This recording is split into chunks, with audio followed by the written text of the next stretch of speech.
Well, this is pretty awkward. Hey, wanna play sardines with 3 people who wanna tear each other limb from limb? Sure, why not? Sounds fun. The air is so thick and heavy. Paimon can hardly keep floating anymore. My sincere apologies, everyone. This is the home of our village chief. I will have to ask you to make do with this small room until the sandstorm dies down. Please, let me introduce myself.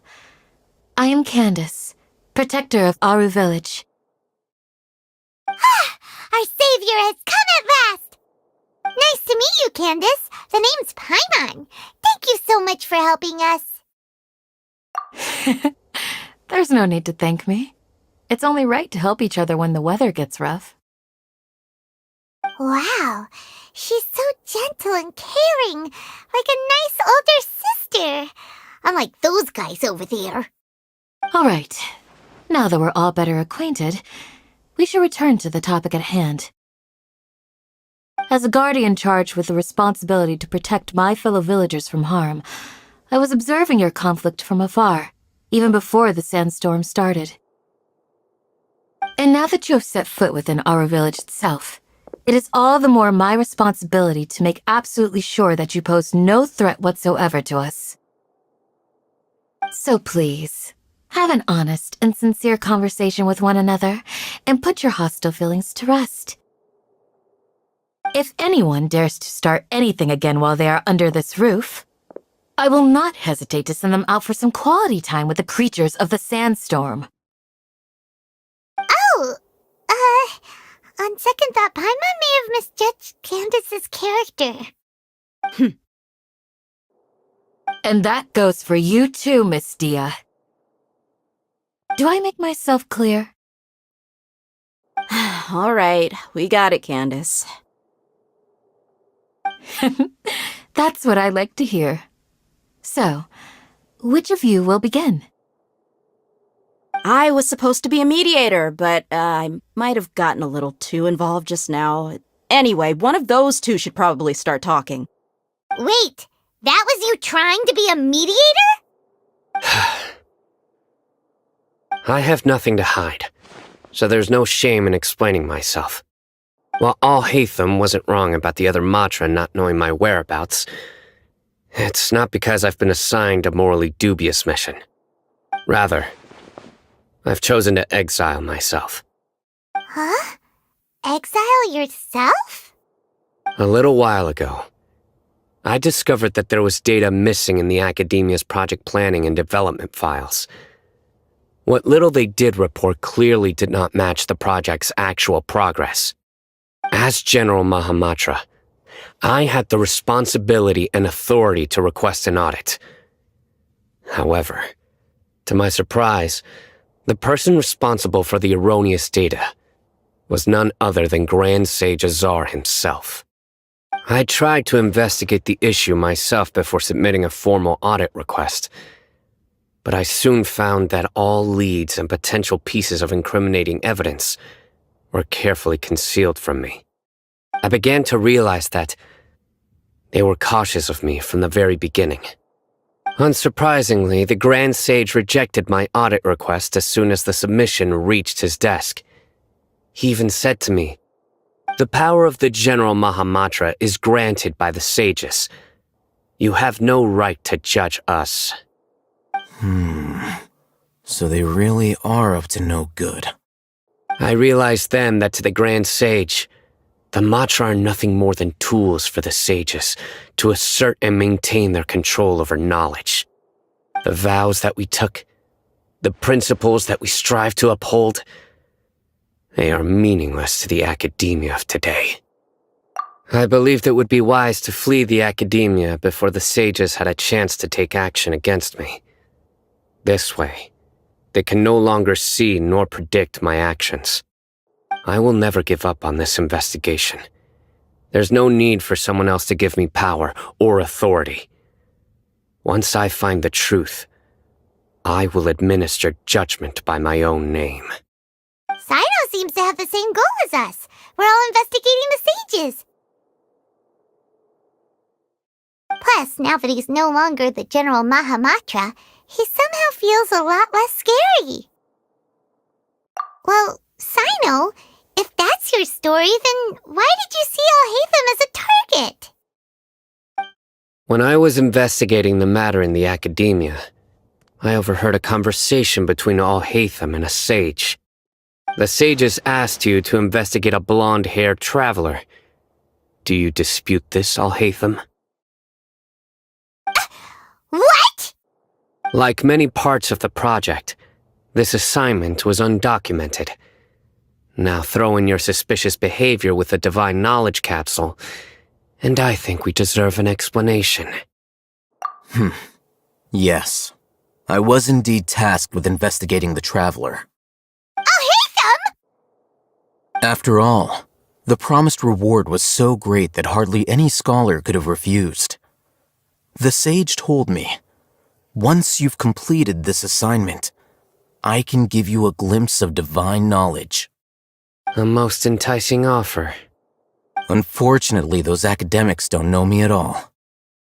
Their words contained one key piece of information, namely that divine knowledge indeed exists. That gave me all I needed to know. From my perspective, the sages are far from trustworthy. Think about it. Isn't it a little strange they're so willing to share divine knowledge with anyone, even as a reward? So, I began my own investigation following the lead of the Divine Knowledge Capsule. In the end, I realized my wisdom in committing to this rather than collaborating with the sages. Had I been less guarded, I probably would have ended up like that Ain al-Ahmar mercenary, incapable of remaining sane for long enough to hold a conversation.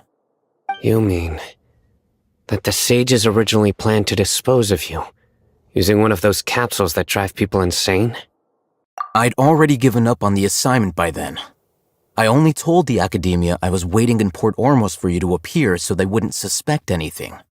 So it came as quite a surprise when I encountered my erstwhile target while investigating the Divine Knowledge Capsule.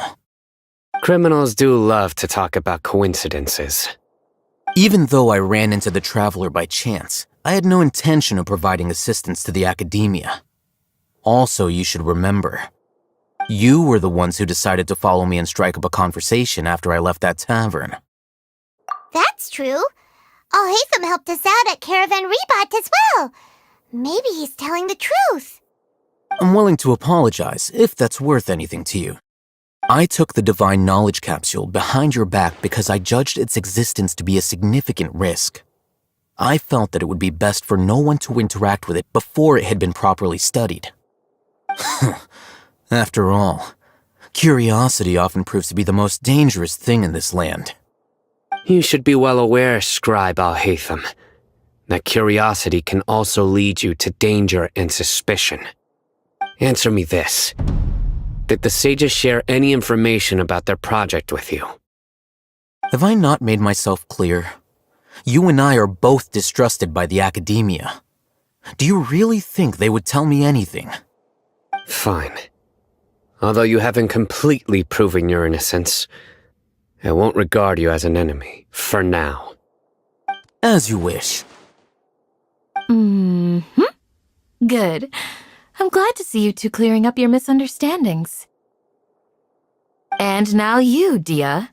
I believe it's your turn. Oh, sorry. Whatever the boys were talking about must have been so boring that I spaced out. My situation is pretty straightforward. My employer, Dunyarzad of the Homayani family, is friends with the traveler and is currently recovering from her illness at home. I had nothing going on, so I decided to return to Aru village for a visit. I was actually looking forward to a pretty exciting time getting back together with everyone here. But then I saw these two random guys in the middle of a pointless argument. It ticked me off, and things went downhill from there. Is that all? Well, I will admit that definitely sounds like your style. In that case, welcome back, Dia. That's more like it. I missed you all so much, Candace. Whoa! What was that sound? No need to worry. Now that you're no longer at each other's throats, please make yourselves at home. I'll take a quick trip outside to clear out some of those creatures in the sandstorm. Creatures? In the sandstorm? Are you sure you don't want some backup? Fighting in a sandstorm is not for the faint-hearted. Anyone without extensive training in these conditions is at a disadvantage. You needn't worry. Yeah, just leave him to Candace. Don't worry, she's as tough as they come. The wind's died down. That means the sandstorm's over, right? Candace still isn't back yet, though. Is she alright? Maybe we should go out and check on her. When you put it that way, even I'm starting to feel a little worried. All right, let's go. We've been here long enough, and the boys are as chatty as the floor. Ooh, Candace, you're still fighting? You've been out here dealing with these creatures the entire time? Yes. They just keep coming in waves. I've lost count of how many I've defeated. Before I realized it, even the sandstorm had stopped. Ah! Here comes another wave! Leave this round to us. I got interrupted earlier, but now I have something to take my anger out on. It's been quite a while since I've seen the Flame Mane in action. I'll leave these to you then. I'll be sure to put on a good show. Let's go! Here comes another wave! When are they ever gonna let up? The creatures stopped appearing. Was that the last of them?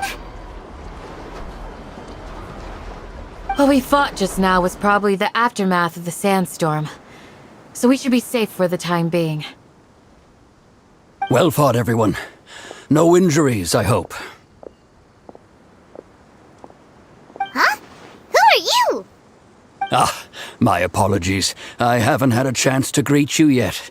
I had my hands full taking care of the village's elderly and children. I am the chief of Aru village. Everyone usually calls me Uncle Anpu. Sir, I am also originally from the desert, but I have not been back for some time now. May I ask if such sandstorms are common? I can't say they've always been common, but recently the storms have become increasingly severe and frequent. Besides sandstorms, we also occasionally get earthquakes. According to an investigator who stayed in the village a while ago, these unusual natural phenomena are related to the withering of Irminsul. Another effect of Irminsul's withering. So, Irminsul's withering causes withering zones in the forest, and sandstorms and earthquakes here in the desert? Everything in the natural world is inextricably connected to Irminsul. These regional symptoms can indeed be a reflection of Irminsul's present state. Everyone in Aru village needs to take good care of themselves. Speaking of which, why haven't I seen a single village keeper since I got here? Village keeper? Who are they? Village guards like Candace? Does your curiosity know no bounds? Village Keeper is how Aru village refers to mad scholars exiled here by the academia. Most of them are scholars who lost their sanity after a period of training in the Avidia forest. The academia believes that their crazed mutterings may have a negative effect on the psyches of other scholars. So, they're forcibly exiled to the desert. Though if you ask me, it's all a boatload of nonsense. Alas, that's exactly what we've been trying to investigate. One by one, the village keepers have been mysteriously disappearing without a trace. But no one in the village has ever seen them leave. If you're planning to stay around the village for the next few days, I'd appreciate it if you could keep an eye out for them. I've had encounters with those people in the past. I'll see what I can do to help. The Matra are the ones responsible for their exile. Now that you're no longer with them, are you trying to alleviate your guilt and atone for your past sins? I'm fascinated by how you think. Mock me if you will. But if you are guilty, I will eliminate you, regardless of my position or identity. Oh, you're the former General Mahamatra. You must be an expert in these kinds of investigations. Thank you for your help. Is it because you're reminded of Hypatia? Oh, these poor scholars. First they lose their sanity, now this! We need to help get them back home, safe and sound. But, is it really a good idea to tag along with Sino? You seem like you really don't trust him. I'll be grateful for the assistance. No doubt you will do a better job than some of my former subordinates. Let's start by finding a spot to share what we know so far.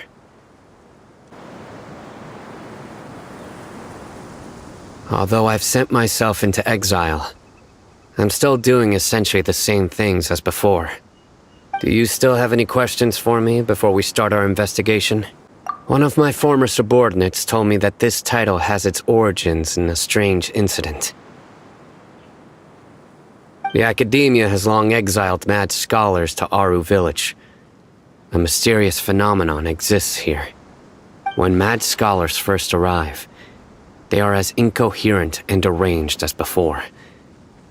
But after spending some time here, they invariably begin to calm down. Initially, the people of Aru Village greatly resented having to take in the mad scholars. But a strange incident one night changed that. Aru Village was struck by the strongest earthquake in living memory. Seeing buildings on the verge of collapse all around him, the then chief of the village was preparing to take everyone to safety. Suddenly, he noticed a mad scholar crouching in a corner, caressing the ground with his hands. A soft, green light radiated from him, like a divine glow against the backdrop of night.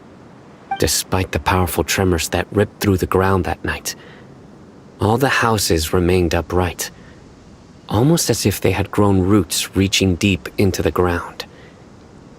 In the end, not a single building collapsed, and no one was hurt. After that, the people of Aru Village treated the mad scholars with greater kindness, and began to refer to them as the village keepers. A soft green light? A mad scholar protecting Aru Village?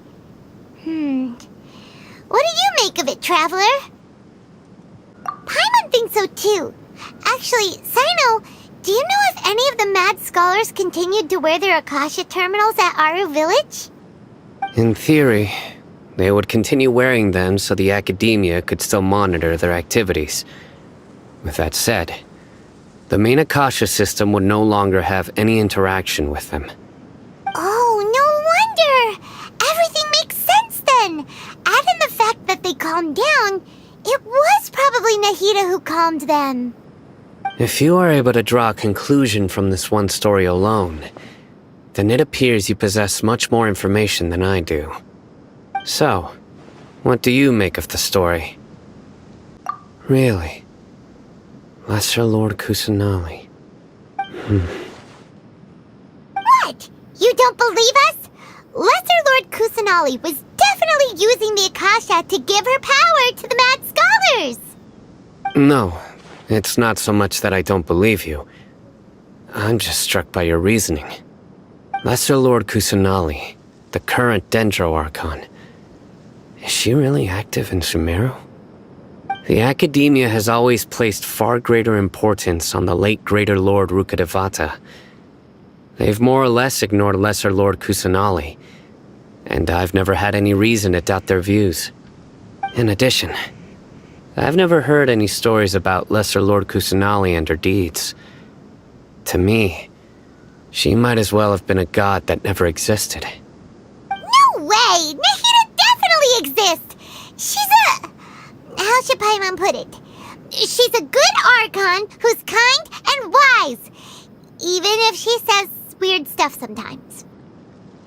I've spent many years interrogating criminals, so I can easily tell when someone is lying. Good! Then you should know that we're telling the truth! That look in your eyes. I've never seen that from a liar. You two really must have met Lesser Lord Kusanali. How can this be? To think, our Archon has been amongst us this entire time. Alright, now it's our turn to put our skills to good use for this investigation. But easier said than done, especially since we don't have any leads. Maybe we can start by knocking on some doors. Excuse me, are you here to help me find my grandpa? Huh? Who are you? By the sounds of it, a resident of this village. My name is Isak. You'll help me find my grandpa, right? Is your grandpa a mad scholar? Hey, don't say that. Grandpa is just Grandpa. Why do you have to call him that? It's not like he's a bad person or anything. The person you're referring to is not a local, yet you are. Why do you call him Grandpa? Grandpa is just Grandpa. He's my family.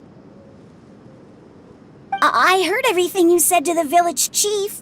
Please, you gotta take me with you. I want to find my grandpa. I swear I'll help. I won't be a nuisance. Ah, so you're the one who was eavesdropping on us around the village chief's house.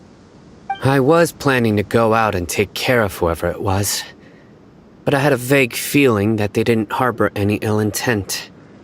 Whoa. Haven wasn't kidding about Matra having sharp senses. Sino, he's just a kid. All he wants is to find his grandpa. Let's find a way to help him. Sorry, I was only listening in because I wanted to know where Grandpa went. Honest.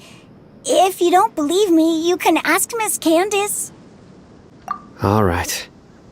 But first, let's confirm the facts with Candace.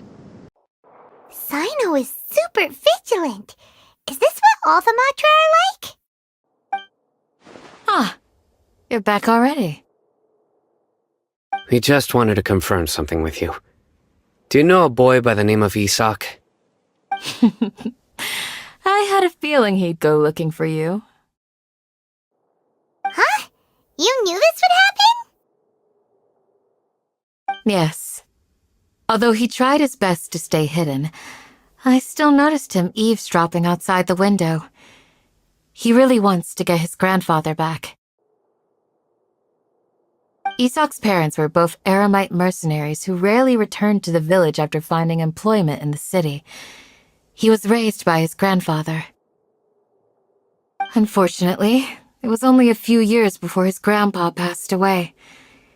Isak was still very young at the time, so various families in the village took turns caring for him so he could survive. Later, an elderly mad scholar arrived at the village.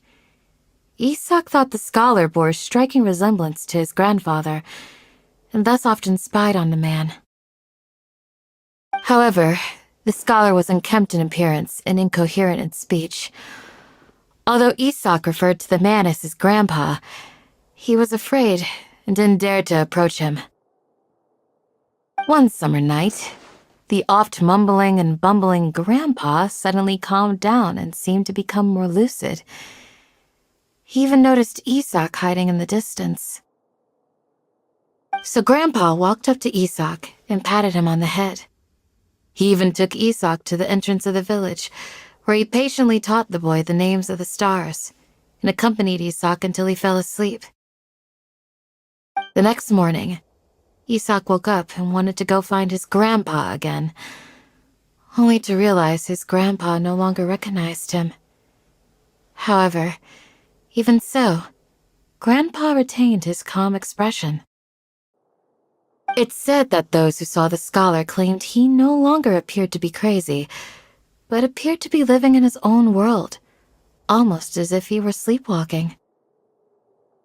Isak was thrilled that his grandpa was able to find peace and would follow him all the time, asking him things like, "Grandpa, want me to take you somewhere fun?" or "Grandpa, Could you tell me stories about the stars again? All this somehow just makes Paimon feel really sad. It seems like they both deserve so much better. Perhaps.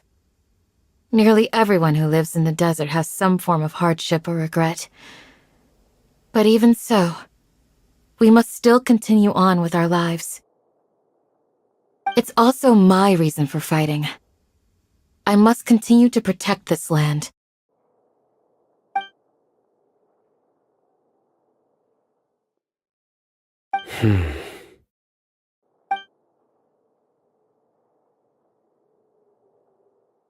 Maybe the people have always had a considerate god watching over them.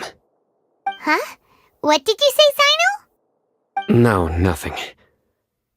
As long as Esau keeps his word and doesn't get in our way, we can take him along. Perhaps you are more compassionate than I gave you credit for. Please accept my thanks on Isak's behalf, Sino. Hey, Isak! Oh, it's you guys! We've cleared everything up. Let's go find your grandpa. Really? Wow! Thank you so much! Yeah! Alright. Let's ask the local residents some questions first. Excuse me, did you happen to see where the missing scholars went? You mean the village keepers? Oh, let me think. When I was eating dinner the other day, I saw one of them by the side of the road, muttering away and eating mushrooms and tree roots. They shouldn't go around eating that kind of stuff. Okay. Did you notice anything else? Anything else? No, I think that's all I have to tell you. Sorry. The scholars that have gone missing. Have you seen them? Those eyes. Those fierce eyes. You look like a real fighter. Don't change the subject. Right. You were asking about the mad scholars. I think it's been a few days since I last saw them. I usually go to bed pretty early, so I'm not too familiar with what goes on at night. But honestly, I feel quite sympathetic towards them. Even though they act a little strange, they've helped me in the past. If it weren't for them, my house would have collapsed long ago. Do you also think Grandpa and the others are good people? Grandpa? Oh, hello there. It's little Isak. You mean that nice man who looks like your grandpa's long-lost twin, right? He was actually the one who protected my house. I saw it with my own eyes.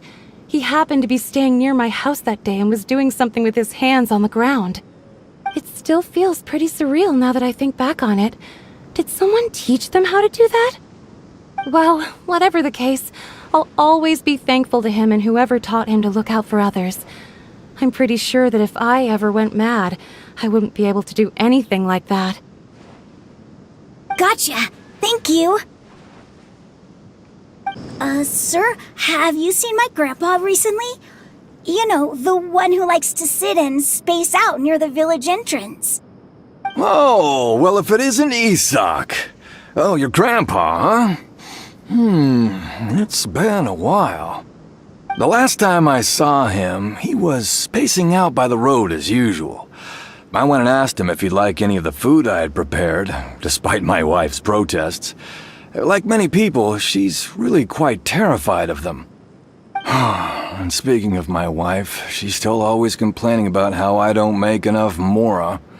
That might explain why she's always mad at me. Oh, thank you. Thank you for taking care of him. It was nothing. You're looking for him, right? Did he go for a walk and get lost? Yeah. That's no good. Well, once you found him, come by my place again and I'll cook a little something for the both of you. I've known you since you were very young, so as far as I'm concerned, you're family. Please feel free to come by anytime. Wow, what a nice guy! Okay. Thank you, sir. Huh? Don't say anything for now. Isak, stay here. Let's head over there. Stay quiet as you move. Listen, see if you can make out what they're saying. Have you heard? The mighty King Deshret, the sovereign of our faith, will soon return to this world. Yes, of course I have. King Deshret is the one and only true ruler of this land. I've never believed in any other gods. Still, you say he's coming back, but it sure doesn't feel like life's about to change around here anytime soon. What's your proof? Haven't you noticed? The village has been getting more deranged scholars than ever. Delavar was saying that many people also went insane just before the fall of King Deshret's civilization in ancient times. We don't quite know why, but it seems like there's some sort of connection between insanity and King Deshret. Isn't it a sign of King Deshret's power that all the mad scholars have disappeared? If you ask me, they must have been chosen as the final sacrifice for King Deshret's resurrection. Huh. Now that you say it, that does make some sense. Does this mean our lives are finally going to take a turn for the better? Exactly. Those city folks will get what's coming to them. Now, repeat everything you've just said from the very beginning. Huh? Who are you? Where did you come from? My patience is running thin. You heard what I asked.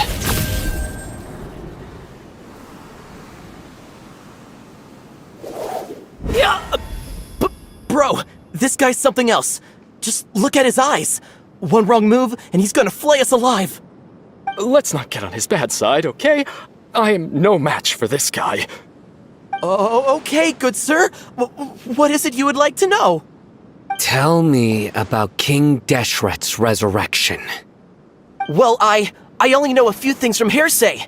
I went for a drink the other day and heard others talking about a rumor that the madmen will disappear and that King Deshret will return to this land. I'm not making this up, I swear! Hey, go on, keep talking. It's true. It's all true, sir. We desert folk have had more than enough of those people at the academia. They keep sending us all their mad scholars and won't let us have a good life. Would you want to live like this if you were in our place? The radicals were even more thrilled than me when they heard the news. We're all praying for King Deshret's speedy return. Delavar also said that once King Deshret returns to our side, it's only a matter of time before we conquer the land on the other side of the wall. They're all willing to serve under King Deshret and fight for a share of the glory. Is that so? Seems like he still wants to know more. Keep talking. Got it! At first, I told myself it was just the drink talking, but then all the mad scholars vanished without a trace, just as the rumors said. Please don't beat me up just for mentioning these rumors. If I'm guilty, then everyone else around here is also guilty. I'm just saying what the others said. The people here really like King Deshret, but dislike the Dendro Archon. Where is this radical person you talked about? I haven't run into him over the past few days, so he probably hasn't been around the village. What about you, man? Have you seen him at all? No, not at all. We wouldn't dare lie to you. He's really not here right now. Sounds like you're not too close with the radicals. No, of course not. All we know are their names. I have many ways to stop you from talking. And many others to stop you from sending warning messages. So you'd best just stay home and hope I don't hear of you trying to contact anybody. Don't do anything until I've gotten to the bottom of this. Try something foolish, and even Candace won't be able to protect you. Yes, got it. We'll do just as you say. That scared Paimon half to death. Sino is pretty terrifying. He didn't try to reassure us at all. It's like he's used to hearing that. Oh, Paimon bets lots of people have told him that before. I heard that. Sorry. It's part of being a Matra. The rumor we heard just now seems like a strong lead. But we need to check a few more places. Very well. Isak! I'm here. Where's your grandpa's house? Well, I can take you there. Just follow me. Grandpa, he likes to be alone. Sometimes he stares at the sky in a daze, and other times he just pokes at the ground with his fingers. Every now and then, he yells out at the top of his lungs, so a lot of people are really scared of him. But he's a good person, really. I know he is. I swear, he's just like my real grandpa. Well, this is where Grandpa usually stays. There sure isn't much here.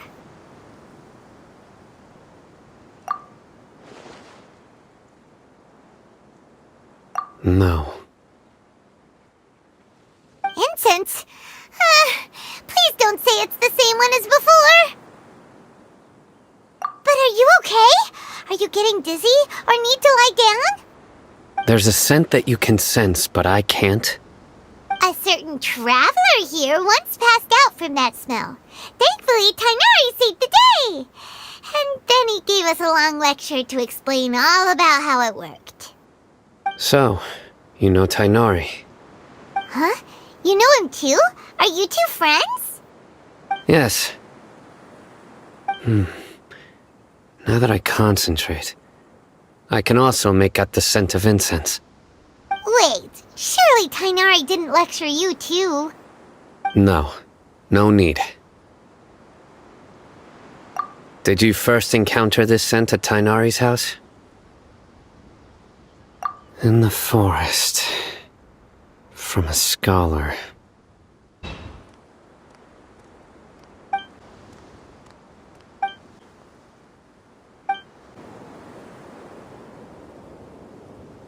What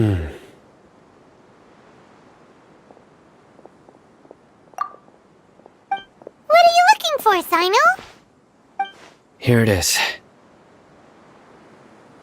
Take a look right here. Paimon doesn't see anything. Although the traces have been completely buried in the sand, there are footprints here. From the size and shape, they belong to an adult male. This pattern is a common one from this area.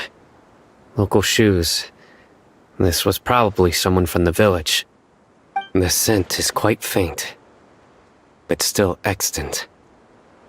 The footprints head in that direction. But who would come looking for Grandpa? He doesn't have any friends. We'd have to ask whoever lured him away with the incense.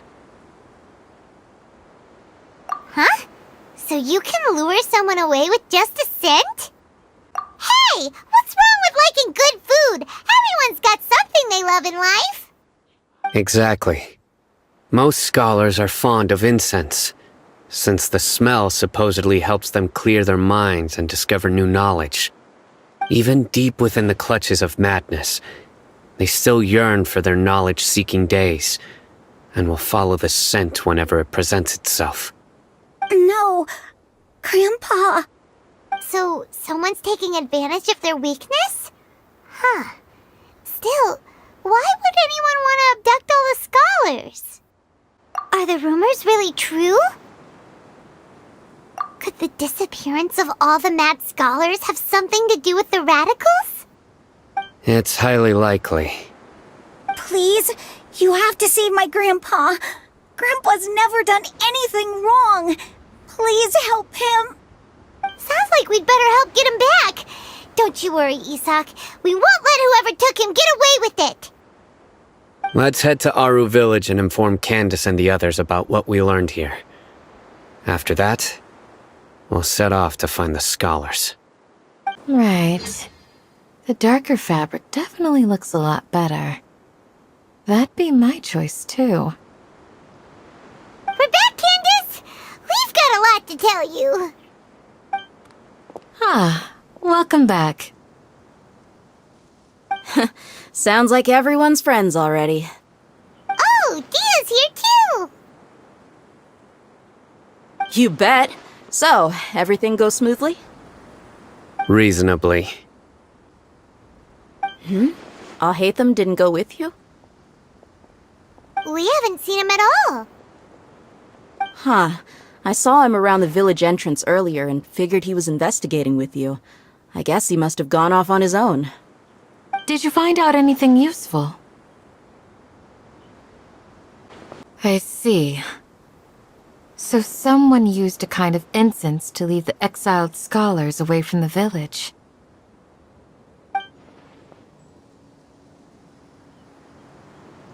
The resurrection of King Deshret? First I've heard of it. Far as I know, the kind of incense you just mentioned is only popular beyond the wall. Scholars are fond of it, but as you can see, there aren't many scholars still studying around these parts. No seller would be able to make a profit here. Not to mention making incense is a labor-intensive process. You won't see anybody in the desert with the patience to make or sell something that requires that kind of effort. It seems someone from beyond the wall must have been supporting this. Makes sense. So what should we do then? Do we go back to the academia and search for leads there? If it was any other day, that would be your next logical step. But today, you've got me on your team, so you get an extra tip. Didn't you say that the villager got his news from the tavern? Well, I also like to drink at the tavern, so I know a thing or two about these radicals he mentioned. If Paimon remembers correctly, the leader of the radicals is some guy called Delavar. Ah, yeah. Delavar, the scar-riddled bandit, Engur, the wide-eyed butcher, and Jabari, the duck-tailed bearded crook. The whole lot of them are known around these parts.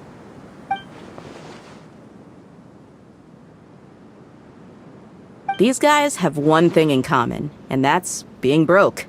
The rougher life gets, the more they want to believe in King Deshret. Way they see it, King Deshret's resurrection is their only chance at overthrowing the academia. Throwing all of Sumeru into chaos is the only way to change the way of life here in the desert. Anyway, that's my guess why they've chosen to become radicals. Tia! You're amazing! You really know this place inside and out!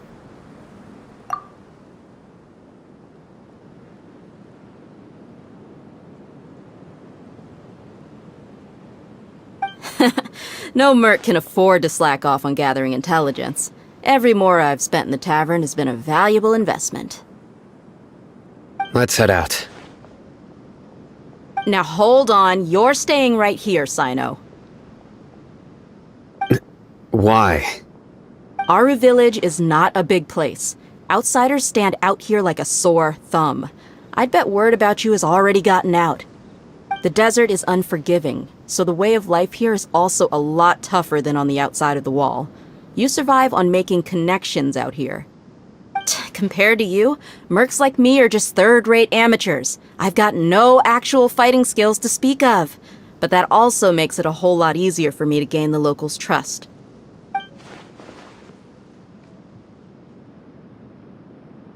I need to go around and ask some questions, but it'll be difficult if you're with me. Fine. Good, then we've got a plan. The Traveler and Paimon will go to Caravan Rebot with me, and we'll try our best to figure out where the mad scholars have been taken. Sino, you'll have to stay in the village and continue investigating on your own. Alright, sounds like a plan!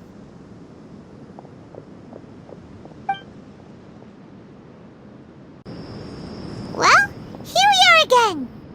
Sounds like you're starting to get familiar with the area. Paimon's amazed every time we see the wall of Samiel. How can a wall this tall even exist? It's almost unreal. I know what you mean. I had the same question every time I walked this way when I was a kid. Also, why is this high wall here? And can a wall really block sandstorms? It was only after I grew up that I realized the wall of Samiel isn't just there to keep out the sandstorms. It serves a more important purpose, keeping out people like us. Sumeru is run by wise and mighty sages. To them, us desert dwellers are nothing but tools that can be used and discarded at their whim. We're cheap labor, like livestock, but easier to control. Nothing more. Even if a child from the desert got the chance to obtain an Akasha terminal, almost all their requests for knowledge would be denied. The academia believes we're underserving. Geniuses like Sataria are 1 in a million. The other children never get a single chance to try and rewrite their fate, even though the academia knows very well that we're humans, just as they are. That's terrible. I would tear down this wall with my own hands if I could. Hey, Dia. You're not thinking about doing anything scary, are you? No, not at all. This place just gets me thinking, that's all. Besides, we're here to procure information, aren't we? Yep, we gotta catch those... Shh.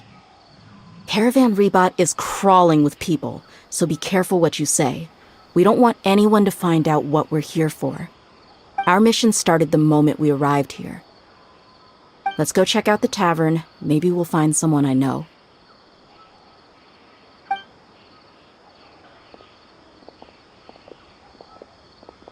Just our luck. None of them are here today. You mean, you don't see anyone you know?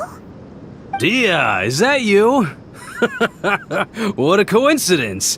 You here for a drink too? Zaki. Finally, a friendly face. Oh, and who do you have with you here? Guests from another land? Hello. I'm Zaki. Dia's, how would you put it? Drinking buddy? We've had drinks together a few times. You could say we go back a ways. Anyway, as far as my friends here, they aren't too shabby, are they? You rarely see any Outlanders so friendly and respectful nowadays. Absolutely. Much better than those people on the other side of the wall. So, Dia, are you looking for someone? Yeah. Have you seen Engur, Delavar, or Jabari recently? Of course I have. Matter of fact, we were all here drinking together just a few days ago. I've got a spice trading deal from another nation. I thought maybe Delavar and his friends might be interested. Know where I could find him? Ah, how thoughtful of you. Then I assume you also know that Delavar's been having a hard time making ends meet these days, so you came here to help him out? Hey, keep it down. Let's just say I prefer to keep this deal a secret. Y'all at Caravan Rebot are like family. If there's more to be made, why not do it together? Besides, Delavar and his friends have muscle. They'd be a good fit for escorting the goods. Yes, how considerate of you. Delavar's my friend too, so of course I can take you to him. Come with me.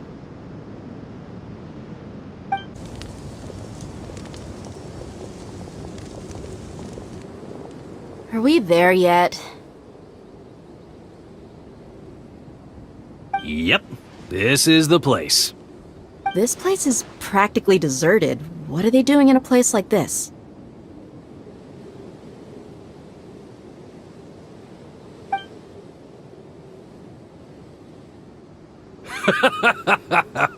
Why don't you take a guess?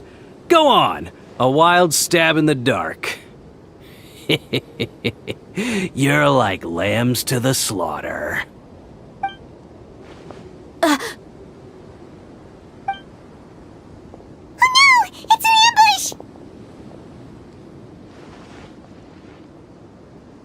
ambush! What's this all about, Zaki? Come on, Dia. You really think we didn't hear about what you said back in Aru village? The boys have kept a close eye on you from the moment you set foot there. Not only do I know that you're looking for Delavar, I also know that you've teamed up with people from the academia to look for the missing scholars. So, you've been watching us from the very beginning? Uh-oh. I knew leaving Sino behind was a mistake! And you left the strongest one in the village, didn't you? Who do you think you are? You really thought we'd fall for your little business deal nonsense? So you and Delavar have been partners all along. Dia, I guess it's only natural for a traveling mercenary like you to be out of the loop. Those of us who hang around the tavern have stronger bonds than you think. But you got one thing right. We're all looking forward to an uprising in Sumeru. There's nothing more we'd like to see than the desert folk overthrowing the academia. If that's the case, then I'm sure Delavar wouldn't miss a second of it. I'll be honest with you, if it weren't for what you said in the village, your little monologue about the Wall of Samiel would have convinced me that you're one of us. Delavar. And Engur, you're here too, huh? Long time no see, Miss Mercenary. You should have known the traitors are what us followers of King Deshret despise the most. Dia, I thought that you, a fellow desert dweller, would understand why King Deshret is greater than the Dendro Archon. Little did I know, you don't deserve to join us. Yeah, gee, what a missed opportunity. Adopting radical views and kidnapping innocent scholars, all because of some baseless rumors. Anything else I'm missing out on? See? There you have it. Mercenaries are just a bunch of faithless scum with only one thing on their minds. Mora. Pathetic. You're all like a pack of street rats. You're not wrong. Mercenaries are driven by Mora, and my faith lies with whoever's paying me. As long as there's a profit to be made, anyone can become my friend.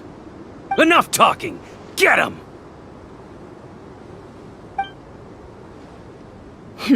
Just as I expected.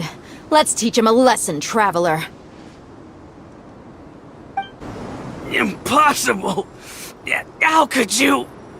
So, what do you think about your meticulous network now, Zaki? How did you say it? It's only natural for a traveling mercenary like me to be out of the loop. I'm guessing your informant told you that I'm just an incompetent merc with no real fighting skills, correct? I mean, that is what I said after all. And of course you would believe everything he reported. The only thing you know about me is that I'm a mercenary, but you've never seen me in action. Even though you heard we went to handle monsters together, you believed that Candace was the only one doing all the real fighting. That so-called Flame Mane is just a fraud. She admitted it herself. She just uses her connections to gain the trust of others. That's what you thought, right? Ugh. You lied in the village because you figured that we'd have people watching you. And you were stupid enough to fall for it. I figured as much the first time we drank together. You all thought you were so smart. Pathetic. Okay, that should be all of them. Whoa! So you've been planning this since we were in Aru Village? No task can be done without preparation. I just happened to notice a couple suspicious-looking people while you were out investigating. Oh, but instead of catching them right away, you let them report back. Those two who were snooping around were just a couple small fries. If we want to get the real catch, we have to be patient and give it some time. Oh, you mean the funny name she mentioned back in Uncle Ampu's house? The wide-eyed butcher, scar-riddled bandit, Paimon can't remember them all. That's just a bunch of drunk talk. Engur and Delavar like to talk themselves up when they're drinking. Engur, the wide-eyed butcher, and Delavar, the scar-riddled bandit, are the nicknames they came up with for themselves.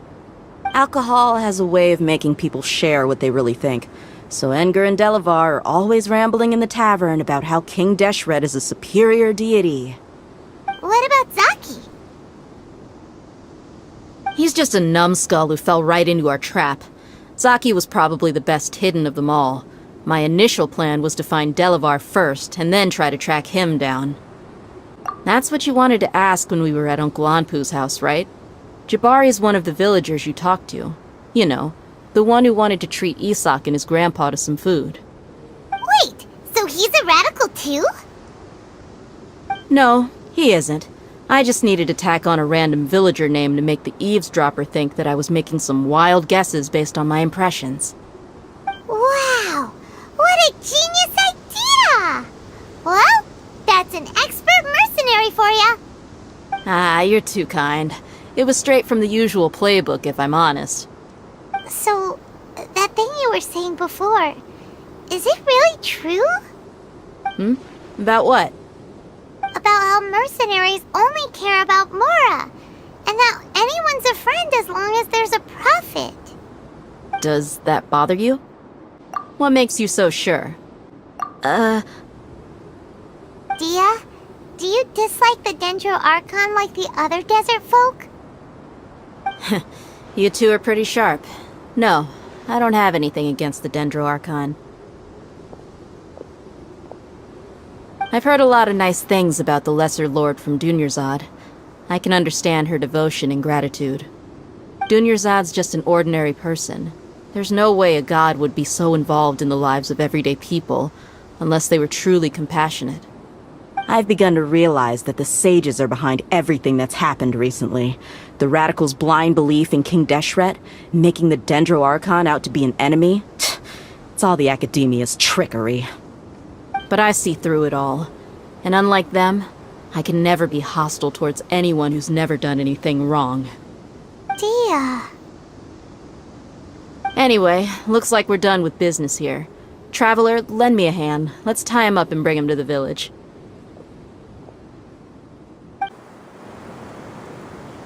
This should be all of them. I'll let you take it from here. All right. I'll be in touch. Until then, please stand by. Candace, do you need any help? Candace will be okay on her own. I trust her, so you can too. She's been guarding Aru village for quite some time now. If anyone is qualified to question the offenders, it's her. While I'm questioning them, why don't you pass some time by exploring the area? I'll meet you back here tomorrow morning, Traveler. As for these idiots, let's just hope they live to see another day. Hey, Dia! Right on time. We'll know any moment now. Paimon's been wondering. You seem to know Candace pretty well. Have you been friends for a long time? We've known each other for some time now. She's a pretty interesting person. Even though she's an extremely strong warrior, she never misuses her powers against others. Oh, Paimon knows what you mean. Like a lot of martial artists say, never take the fight outside the ring. Yep, I guess you can put it that way. It takes strong convictions to be as dedicated as she is, and shoulder that kind of responsibility. Us mercs, on the other hand, we pretty much live from one day to the next. Well, Paimon thinks you're great too. Really? Thanks for that. Oh, Sino's here, and he's pretty early too. Yes, I was here yesterday to help out a little. To help out? By doing what? Sharing some interrogation techniques. Oh, you mean you taught Candace some more persuasive methods? Right. Come on in, everyone. Come on, let's go inside.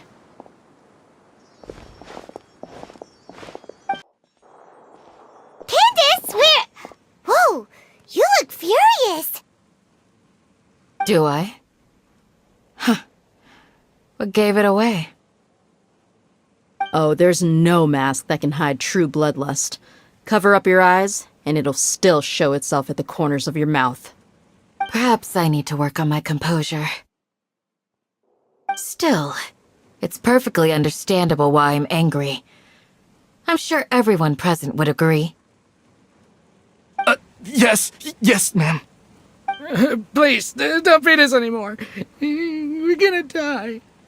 Well, looks like Sino taught her well. You fear death yourselves, yet you do not hesitate to place the lives of others at risk. The absurdity is mind-boggling. The ones you call mad scholars are known to us as the Village Keepers. They are vital members of our community, and some even count them as family. You come here to my village, and you treat my people as nothing more than stepping stones towards your goal. Tell me, what would you do to you in my position? Mercy! Please have mercy! You've made your bed. We may all be desert dwellers, but there is one thing that I understand better than you. The resurrection of King Deshret will only result in war. And war serves no one. The people of Aru Village care little about which god is in power. Life may be tough and tiring, but we wish to preserve our way of life.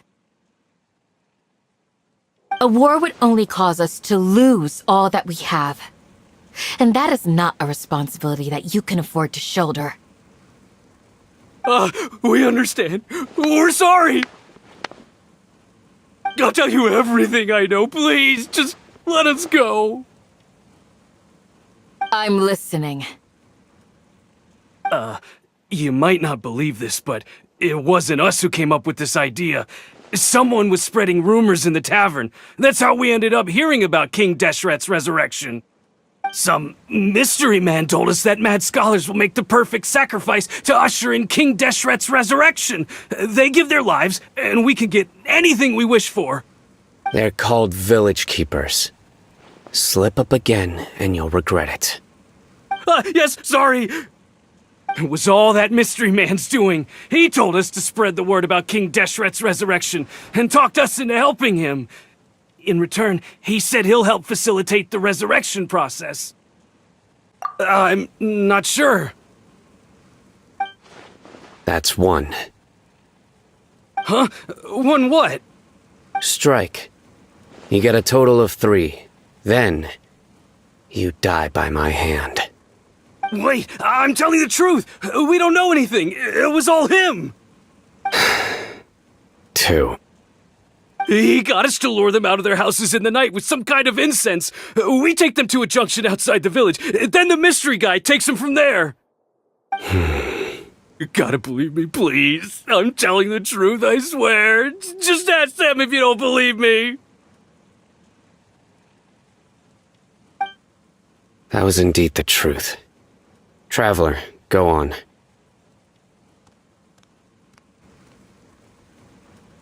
You have to believe me. If I knew that, I would have told you his name right away. I'm not risking another beating to keep his secrets. No way.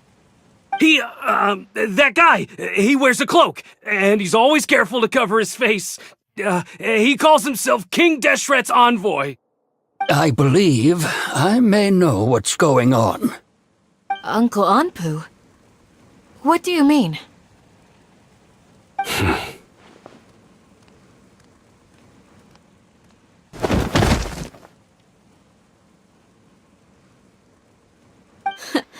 Smooth. Okay, speak. If my suspicions are correct, this mystery man they speak of could be from the academia.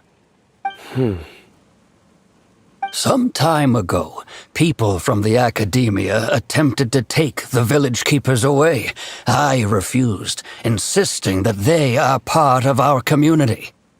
It strikes me now that this secretive character shares the same goal they had. Which means it's highly likely that the academia was purposely spreading a false rumor to trick the radicals into delivering the village keepers right into their hands. They were the ones who brought them here to begin with. Now they're trying to take them back? We aren't gonna let that happen. Not the academia again. Just as I thought. But what could they want with the village keepers? People are nothing but tools in the eyes of the academia. A change in their plans likely means they found another way to exploit the scholars. Regardless, our top priority now is locating the village keepers. You're right. Isak is still waiting for news on his grandpa. Time to go. Let's leave the village and try to track them down. Yes. Pack up and get ready to leave. You got it. Candace, I'll let you deal with the radicals. Leave everything outside the village to us. All right. Let's meet back here once everyone's ready.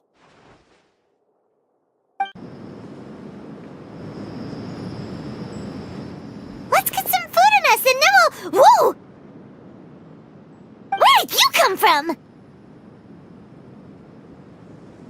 Well, as you can see, I am merely sitting here and reviewing what we have deduced thus far. You were gone for ages, and now you're suddenly sitting here musing to yourself? Where have you been anyway? Hey, what's with the silence? You never think things through before asking questions. I'm giving you some time to make up for that. Paimon's so mad! Paimon's gonna give you an ugly nickname! Never mind! Paimon's got nothing. There's just nothing super obvious to pick with this guy. It makes it so hard. Well, you've heard nothing to suggest I left this whole time, so clearly I stayed in the village to investigate. Anyway, you plan to leave Aru Village and keep searching for the truth of this matter, yes? Yep. We're not gonna find out anything more by staying here, so we thought that we might as well take the search elsewhere. Enough with the silent treatment! No. I'm just surprised that you decided to team up with him. Al-Haytham, you haven't helped us out at all ever since we arrived at Aru Village. Bold of you to question our choices. Yeah, you're all talk! While you were investigating, I had my own work to do, which I've now finished. Really? Paimon doesn't believe you. To be honest, we aren't really a team, so I have no obligation to inform you of my whereabouts. Not to mention that going separate ways allowed me to find some important information that you all had missed. Huh? Right here in the village? Correct. What did you learn? I'm going to take you to someone.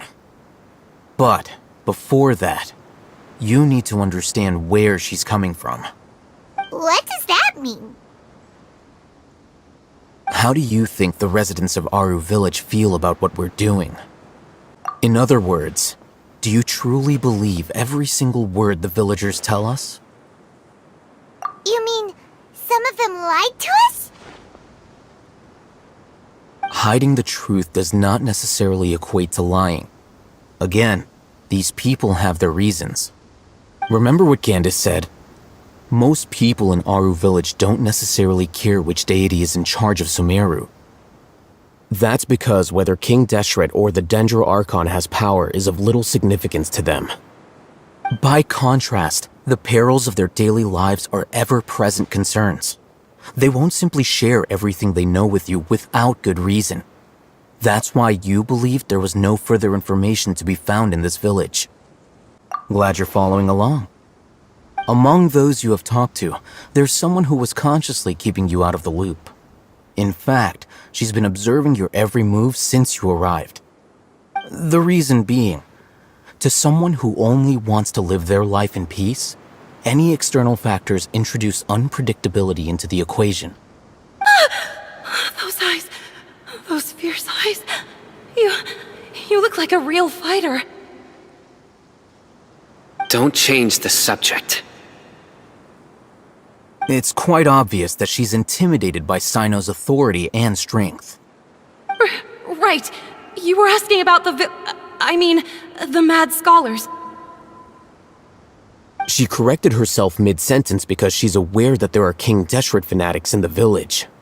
If she sounds too friendly towards the village keepers, she could easily make herself the radicals' next target. I think it's been a few days since I last saw them. I usually go to bed pretty early, so I'm not too familiar with what goes on at night. Remember? She made a point of denying her involvement in anything that occurs at night. But honestly, I feel quite sympathetic towards them. Even though they act a little strange, they've helped me in the past. If it weren't for them, my house would have collapsed long ago. After speaking to the village chief, it became clear that the village keepers had protected Aru Village at night. In other words, the young miss was very much awake during that time. Then, why would she lie? By getting involved with an outsider, she risks drawing unwanted attention to herself. As for why she might be so wary about all this, maybe you should ask her. I'll pass on this one. You said that she is afraid of me. If so, it's best if I stay out of this. We're on it! Miss Shawnee, as we discussed earlier, I've brought someone with me. Mr. Alhaitham, I'm aware of where you stand, but how can I make sure that your friends think the same as you? Huh? What do you mean? We need to clarify our stance or something? Go ahead and talk to her. You'll get the answers you want. Go on. Earn her trust. Is it really that simple? May I call you Traveler? Hi, Traveler. I want to ask you something. Do you think the resurrection of King Deshret can truly change Sumeru for the better? Why's that? That's very similar to what Miss Candace says. I know you two are friends. That's why I'm willing to talk to you, even though I do have some reservations. Before, I wouldn't even have the courage to ask something like this. Traveler, do you believe our lives will get better? Yeah! We came here from another nation, so it isn't wrong of you to be weary.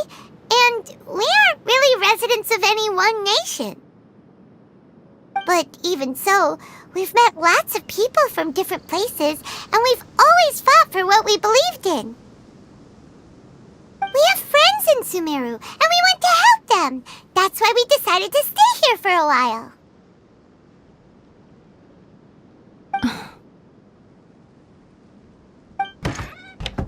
I want to trust you.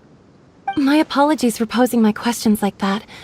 To be honest, I didn't expect you to come back for more information. Alhaitham told us you have your reasons. It's okay. We understand. The fact is that only one side of my family is desert folk. I don't really fit in anywhere in Sumeru. Some believe in the Dendro Archon, while others believe in King Deshret. I don't belong to either side, and neither side would want me. Speaking of which, the Radicals mentioned that they despise traitors. Do they just think that anyone who's different from them is a traitor? Yeah. Some people can be so narrow-minded when it comes to bloodline and beliefs. It makes no difference what I say or how I behave. I'll always be suspected of having ulterior motives. Slowly, I just stopped talking to people. I pretended not to hear or see anything. All I want is to live my life in peace. And then it happened. The village keepers who had helped me disappeared with no explanation, and I didn't dare breathe a word about it to anyone. Until now. You can tell them. I'm sure she'll keep your secret. All right. I'll tell you what I told Alhaitham. I actually have a sharper sense of hearing than most. Sometimes, I hear strange crying sounds in the night. There are ghosts? Perhaps. I'm not sure. It's faint, but it's definitely the sound of crying. It comes from far away in the distance, and always carries very raw emotion.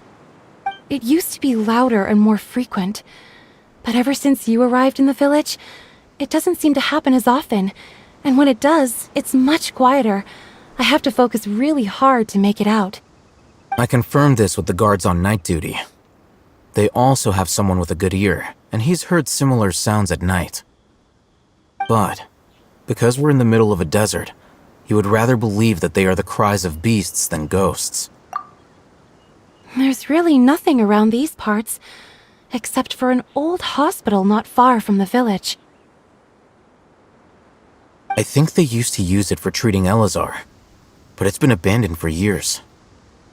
Yeah, let's go!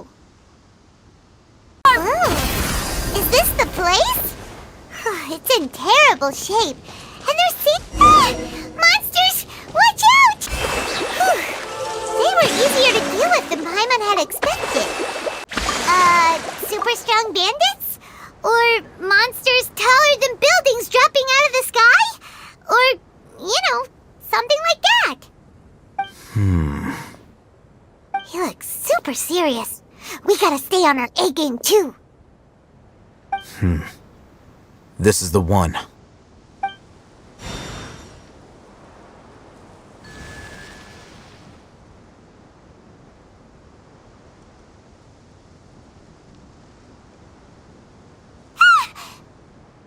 Let's go in and take a look.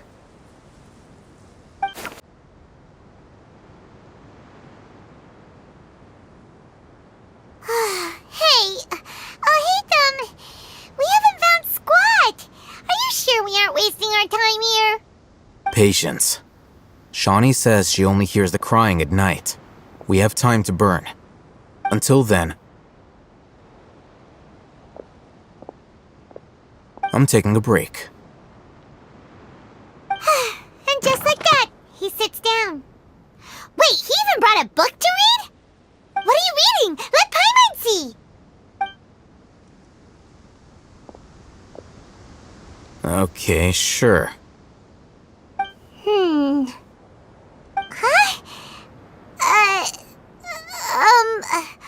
The natural position, which is the positional propensity of an entity in natural motion, in contrast with an object in forced motion?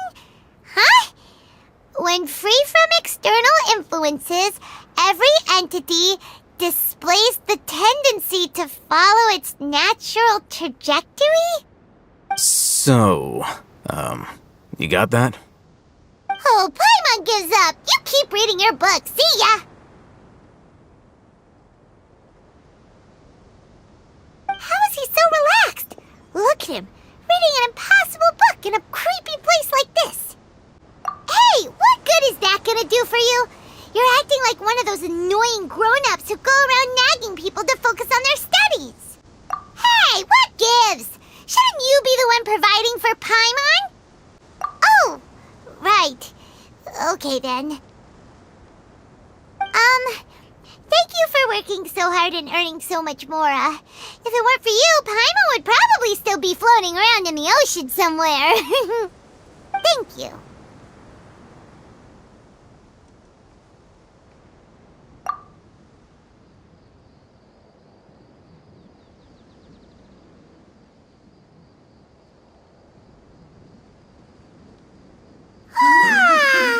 Paimon's getting so sleepy. Huh? What was that sound? There it is. It's coming from that direction.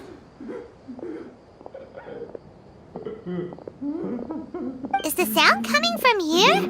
Huh. Paimon's not seeing anything.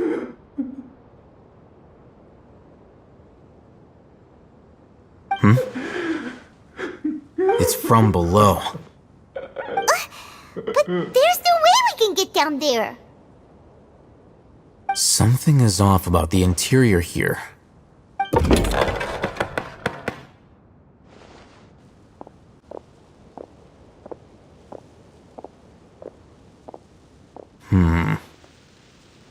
As I thought, there's a hidden structure. Wow. It's like they tucked another hospital into this one. Oh, it looks like there are other mechanisms around here. Let's keep exploring. Huh? Look, there's someone over there. Good idea. Let's approach him slowly without alarming him.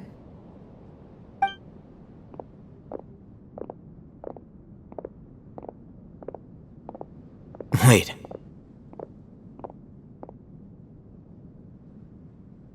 You're...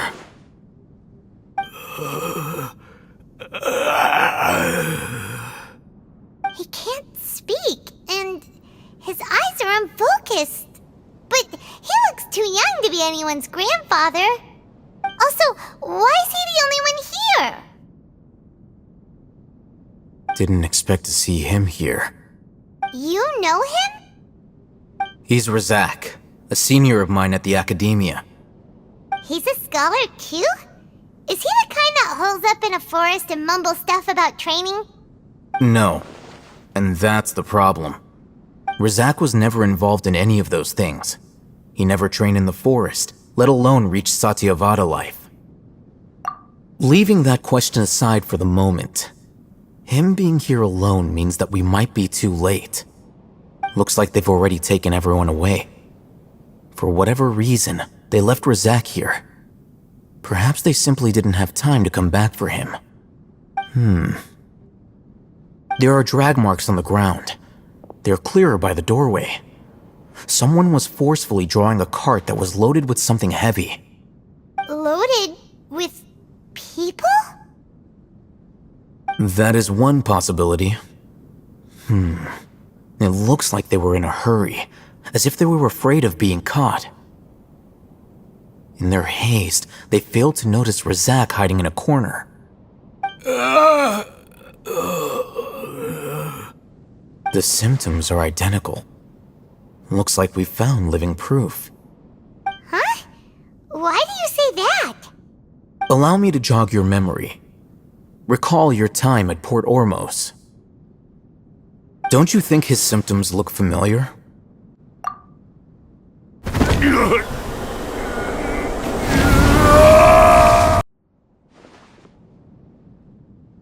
Oh, now that you mention it, they're acting the same way. Correct. The Academia is behind all of this. It isn't difficult to deduce their rationale. First, the Academia spread a false rumor of King Deshret's resurrection, emphasizing the role of the village keepers, the mad scholars who were exiled to Aru village. These rumors were all the persuasion that the radicals needed, and those based in Aru village leapt into action. Unbeknownst to them, of course, through rounding up the scholars, they were actually helping the Academia. As well as being able to exploit the radicals for their own ends, this scheme has one further advantage to the Academia. All the risks and responsibilities are offloaded onto King Deshret's followers. Life for the desert dwellers has been brutal ever since King Deshret's death all those years ago. Beneath the surface, feelings of desperation are widespread. Many would give everything they have for the prospect of something better. Anyone looking to exploit that for their own ends simply needs to make a few empty promises.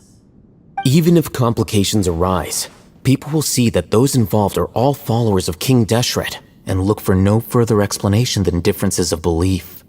A deep-seated mistrust of the desert and everyone in it by the rest of Sumeru will make sure of that. The notion of an Academia plot wouldn't even cross their minds. It may seem like a simple strategy, but it is able to work wonders under Sumeru's current circumstances. Oh, that makes a lot of sense. It's in line with the village chief's theory, too. But there's still one very important question. Wasn't it the Academia that brought the scholars to Aru village in the first place? Why does it want them back now?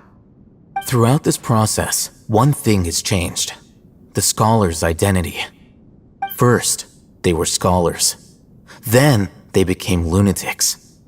After that, they were exiles. And finally, they become missing persons. An exile is still patently a living, breathing human being. But when someone becomes a missing person, that is brought into question. If you can't find someone, you have no way of knowing what exactly happened to them. That makes missing people an ideal resource. Resource? For what exactly? One possibility is that the information in their brains could be extracted into knowledge capsules. Extracted? You mean canned knowledge comes from people's brains? With the technology of the Sumeru Academia, it's entirely possible. Perhaps the process caused them great suffering, which is why they cry out in the dead of night when no one is watching them. So, the human brain... Nope, nah, Paimon doesn't want to think about this. I'm the Academia scribe, after all. I'm familiar with their projects. Anyway, judging by Razak's state, the contents of a divine knowledge capsule were extracted from his mind, but something went wrong in the process.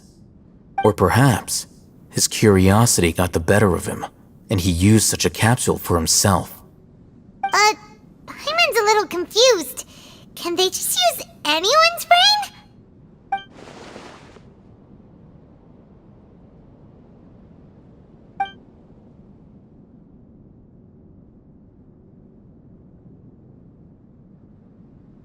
The look on your face tells me you've realized the answer. That's right. To some scholars, gaining knowledge about the gods is their entire life's pursuit. Extracting canned knowledge is just one of the extreme measures they turn to.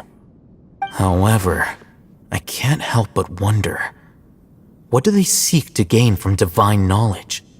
The academia is going out of their way to look for forbidden knowledge, but what is their ultimate goal? I've spent quite some time trying to analyze the contents of the divine knowledge capsule, but to no avail. It seems like my way of thinking is too different from theirs. You mean you're not even slightly interested in getting your hands on this forbidden stuff?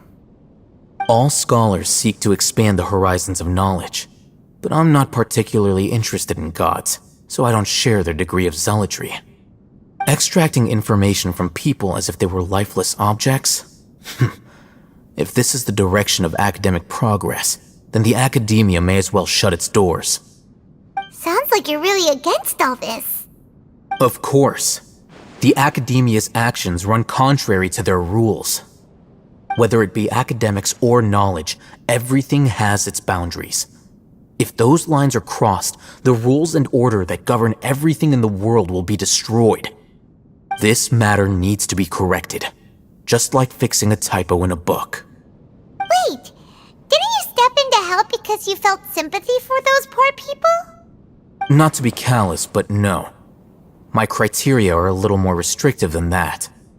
There is no shortage of suffering in Sumeru, and the same can be said for the rest of Teyvat as well. What do you plan to do about that? Save every last person? Probably not. Paimon's not sure. You can say that. Simply put, I don't blindly place my faith into strength or heroism. I do what I want. The divine knowledge capsule is something I want to investigate in full. That doesn't mean I'm willing to take action for the sake of a few strangers.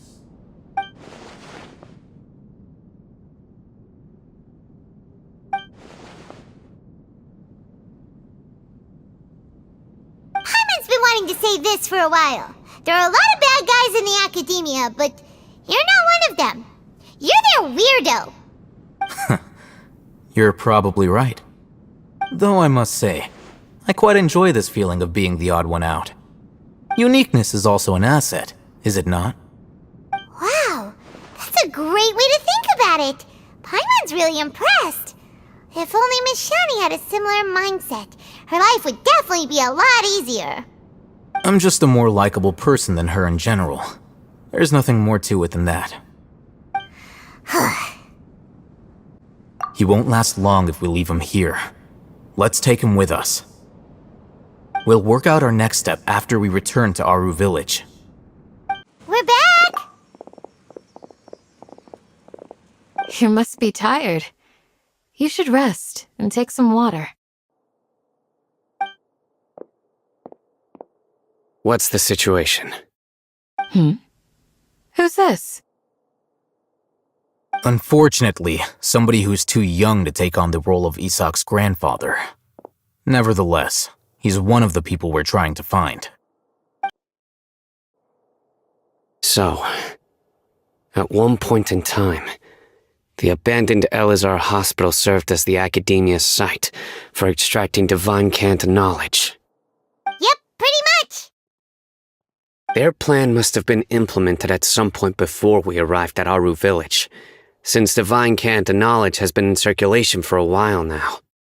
Yet, they fled once we were headed to the village, almost as if they knew we were on their trail. Why is that? Yeah, why is that? We may have a mole in our midst. One of us could be secretly revealing our whereabouts to the academia. Huh? Are our friendships that shallow? Looks like none of you have realized wherein lies the issue. Sino, you're the reason why they can predict our movements. Wait, what's that supposed to mean? Choose your next words very carefully. It is simply a logical inference. I have my reasons. So what you're saying is, Sino's the mole. Interesting. And here I thought you were the most suspicious one, Alhaitham, since you were always acting alone. I know. You have a point. But I realized something as we were returning from the hospital. Sino isn't like any of us. What are you trying to say? Do you still remember who you are, General Mahamatra? As a Matra, you are no doubt privy to certain kinds of information. Before you can take action against someone, you are required to have all the facts available, including the less than savory details. Simply put, the academia has traditionally allowed you access to a wealth of sensitive information.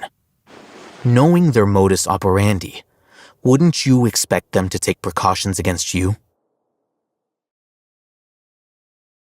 If you want to raise a vicious wolf, you need to make sure that you can avoid its bite. The academia is monitoring me? It's not that simple. The academia has eyes all over Sumeru, but they have a special protocol for dealing with you. Every so often comes a Nyagarbaha Day. On this day, the academia enters new information into the Akasha through knowledge capsules. I remember seeing the thick notebook next to the control panel once. Its contents were all about the General Mahamatra, his activities throughout the day, preferred methods of enacting judgment, everything. You're saying that the academia entered my information into the Akasha too? But what's the point in doing that? My actions aren't important enough to be added into the Akasha. The Akasha is capable of computation. The Akasha's algorithms are entirely capable of predicting your movements using the data entered.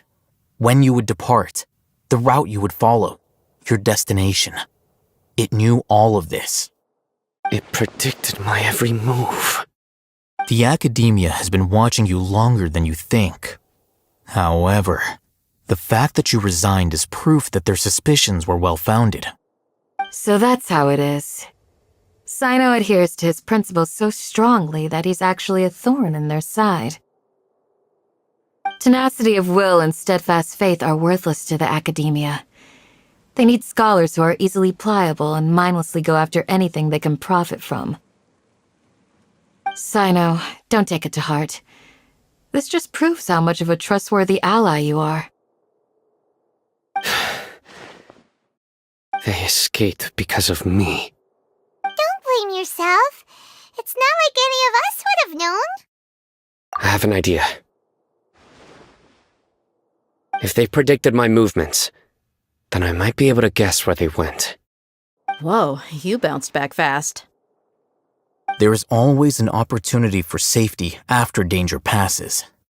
Oh, so that's how it is! Paimon gets it now! If the academia is trying to avoid Sino, then the safest place would be... Yep, that's right! They'll want to proceed in the direction opposite of where I'm going.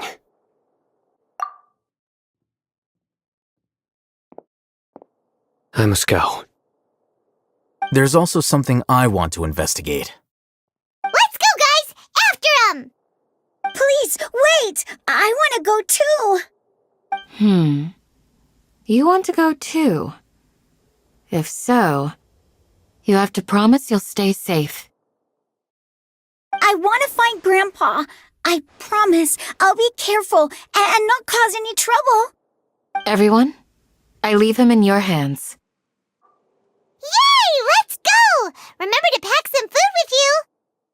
Paimon feels like we're missing someone, though. So, where do we go from here? Yes. After leaving the village, we should head straight toward the desert. I know the desert like the back of my hand. Is that because you play here a lot? Yep. One time, Grandpa almost got lost in the desert. But I was the one who brought him back. There's something here. What's this? It's buried in the sand. Looks like we'll need to roll up our sleeves and do some work. And Paimon thought running around everywhere was already enough work. Okay. So, we have to dig it out? Whatever's down there looks like it's buried really deep. These are likely fragments of an Academia-developed device, something akin to a headset. Looks like there were more than one village keeper. They must have been escorted this way because there are device fragments scattered around here. Let's split up and search the area. Chances are that we'll find other things nearby. Is this what we're searching for? It looks kinda scary. This is definitely a device used to extract divine knowledge. How did it end up buried in the sand? That can't have been part of the plan. They must have been attacked along the way. Wait, what? Grandpa, I hope you're okay. Don't worry, your grandpa's gonna be fine. Razak didn't display any signs of starvation or dehydration, which means that they left fairly recently. We should be able to catch up. One more thing. Given that the device had been entirely covered by sand, I believe the attack must have happened prior to the sandstorm. Let's keep going. They can't have gone far. Ugh, but running on sand is so tiring. But you're flying, aren't you, Paimon? Is flying over sand tiring too? Ugh, of course it is! Voices, over there. It sounds like an argument. Whoa, you have really good ears. Don't get any closer.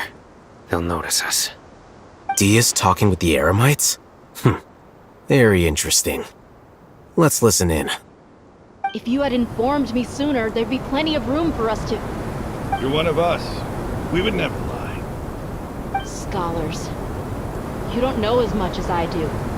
Need me to... I knew it. That's our Dia. Dia? Why would you...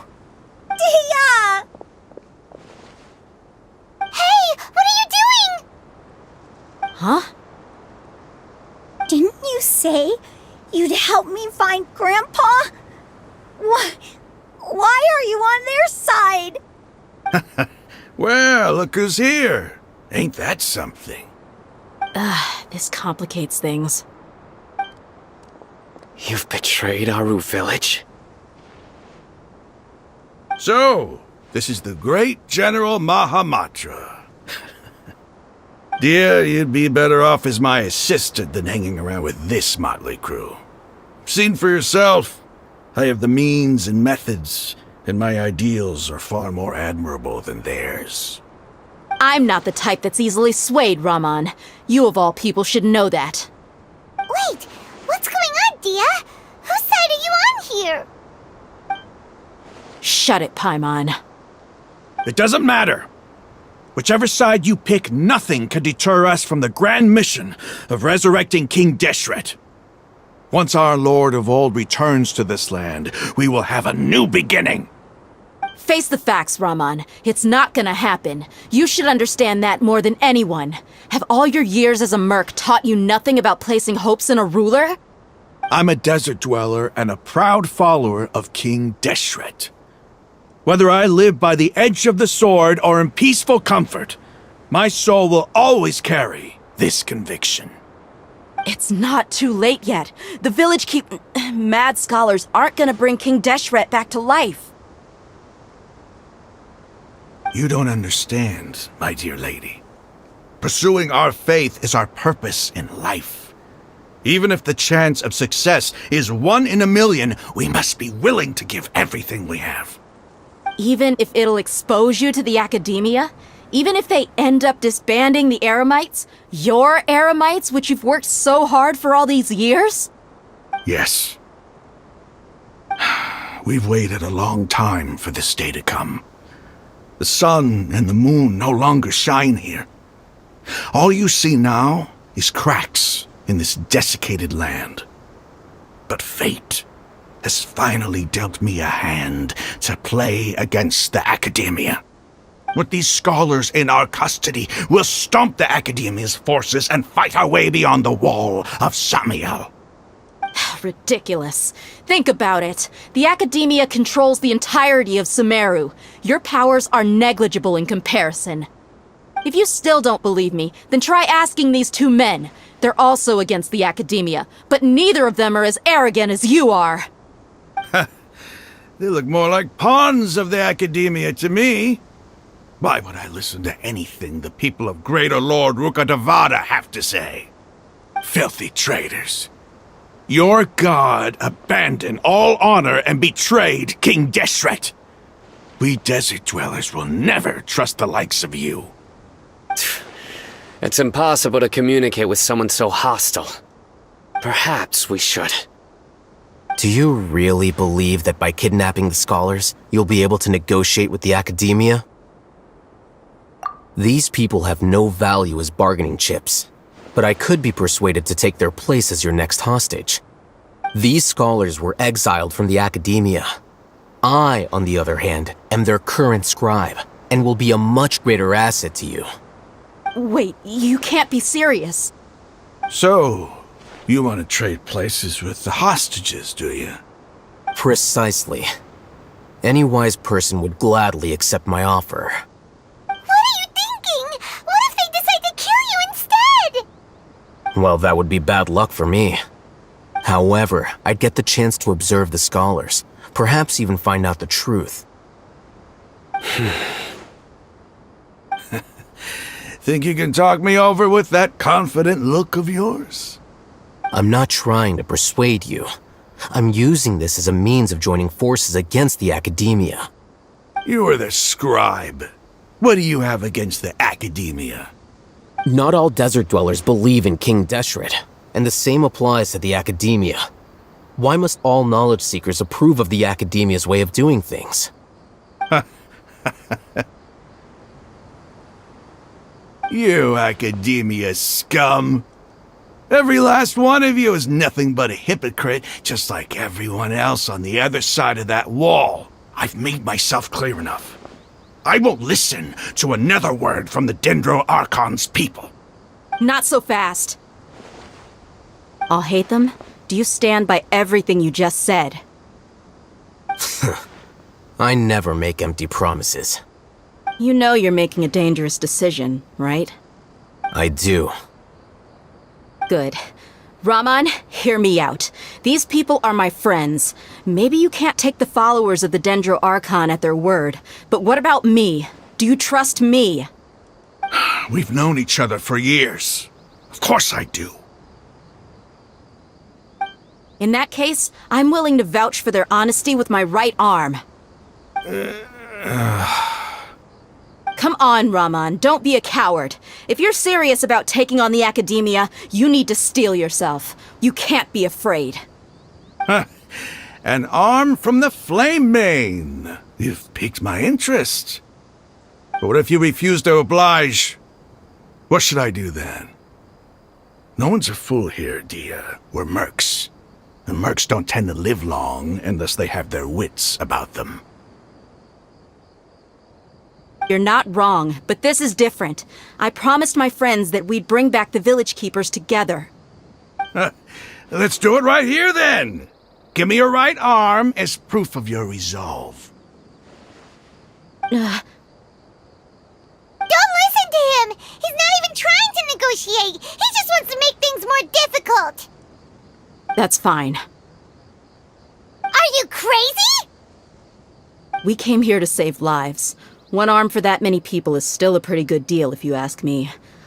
Rahman, I'm holding up my end of the deal here. You'd better not let me down. Sure. Go ahead and cut off her right arm.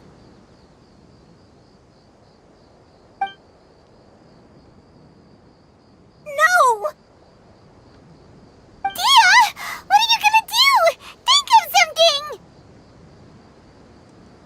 You don't have to go this far. That's not for you to decide. Do it! Dia! Run!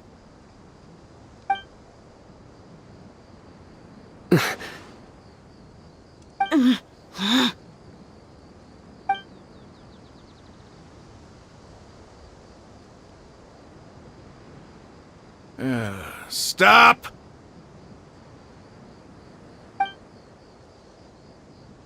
What's wrong? Can't do it? Flame Mane, you and I are both desert folk. Cutting off your arm is no different than cutting off my own fingers. Where's the sense in cutting my own kin to pieces? You've shown me that you're serious. Go on now, take your friends and leave. Meet me in the desert at noon tomorrow.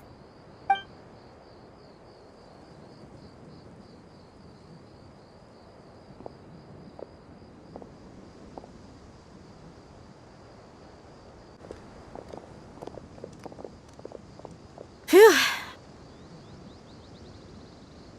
I was really counting on him not going through with it. Dia! That was crazy! Have you all lost your minds? What if he'd actually cut your arm off? Then I just have to hold my claymore with my left arm. Okay, I'm sorry. But sometimes when you're out on a limb, you gotta double down to seal the deal, you know? Don't ever make a promise like that again. I can deal with the likes of them. If it came down to it, you would not lose to them either. I don't doubt it, Sino. But this is about more than me and them. There's a lot more where they came from. Even if we got rid of one bunch of radicals, there are others out there. Wiping them out would do more harm than good. As you wish. I'm sorry, Dia. I should have stayed put and listened. I should have trusted you. It's okay. I promised you I'd help find your grandpa, so I'll do whatever it takes. Whatever it takes? You just might be scholar material. Huh? Are you serious? The Eremites once said that I was a lunatic. Perhaps a little madness is essential to be successful in research. Why does it feel like he's using his praise for me as an excuse to brag about himself? Okay, let's get moving. We should head back to the village and rest up. Today was just a trial run. Noon tomorrow is gonna be the hard part. You're all here so early. Looks like we have everyone here. Isak, are you sure you want to come with us? I'll watch from a safe distance. Dia, I want to be there to bring Grandpa home. Okay, let's go then. Dia, wait. What's the matter? I heard that you were quite reckless yesterday. No more of that today, understood? Or I'll be very upset with you. Fine.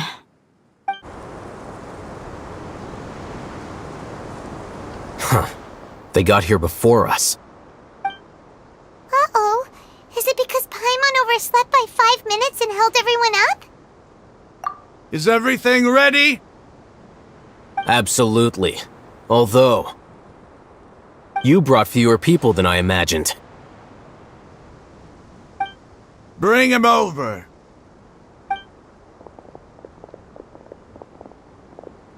Grandpa! Why is there only one of them? Rahman, I've always thought of you as a man of his word. What's this about? It's a one-for-one exchange. Sounds fair, don't you think? And let me put it this way. Agreeing to any kind of deal with the Dendro Archon's people is already a huge compromise on my part. Don't you think you've asked enough?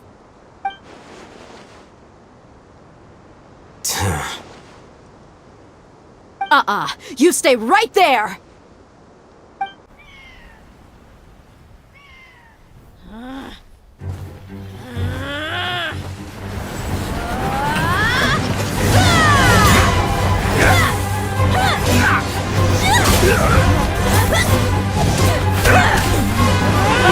Playmate!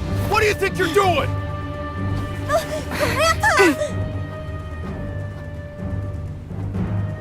Don't you see this blade here? You coward!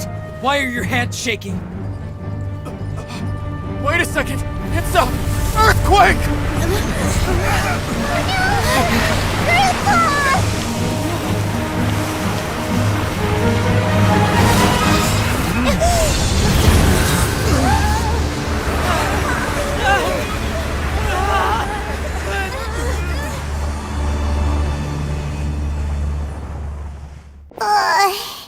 Paimon's dizzy.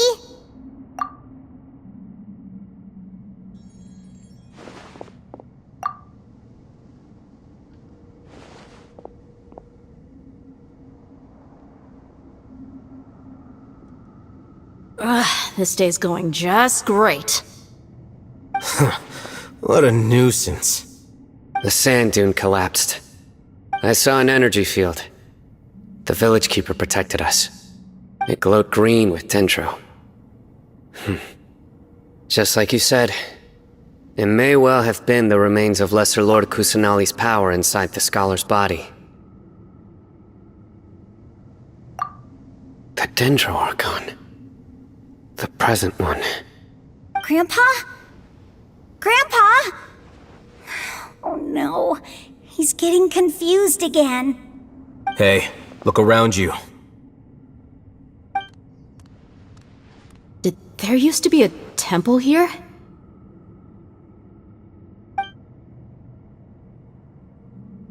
It seems that when the sand dune collapsed, it exposed these underground structures. The symbols on the gate belong to King Deshret's civilization. This structure must be ancient. Over time, the sandstorms completely buried it and left it in the state we see now. It could have been an underground palace in the distant past. Oh, a miracle. Praise King Deshret! What's he doing here? And his men too? They must have fallen down here with us. Pretty lucky if you ask me. Most of them seem in really bad shape. Except for him. He got off lightly. Mind your head.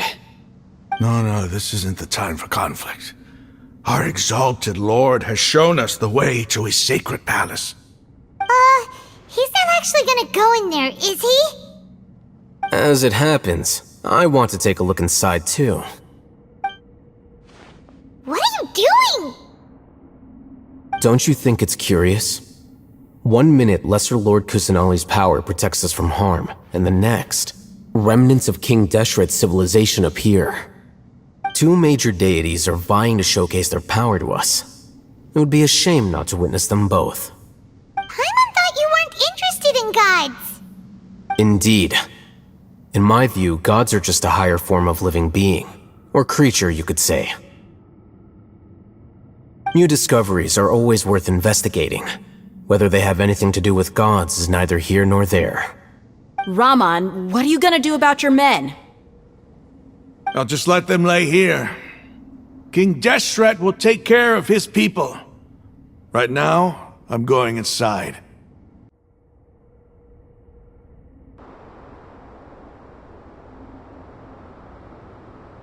It's full of life here. This defies comprehension. It looked completely desolate from the outside. Yet, it flows with energy inside. Yeah, and there's so many plants. It's so pretty. Sir Raman. Huh? Me? Do you see another Raman here? Are you mocking me? What do you mean, sir? Interpret it however you want. but there's something I'd like to draw your attention to. While this structure is clearly left over from King Deshret's civilization, the energy that flows in here is that of the Dendro Archon. Whatever you say. It's not like I have a vision. There's nothing to be angry about. Think of this as an academic journey. It does seem kinda strange. If that's true, then we might have to explore this whole area to find an explanation. Now that's a sight to see. King Deshret's splendor surrounds us. There's so much vegetation here. It's different than what I expected. Sure are a lot of plants for a desert. That's what I call divine providence of King Deshret. It's getting brighter. Oh, it looks so beautiful. Wait. What's that?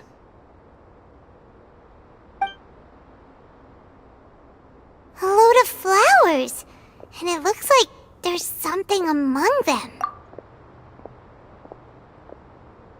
These are King Deshret runes. They left something behind. Yes. It's an elegy written in an ancient script. What does it say?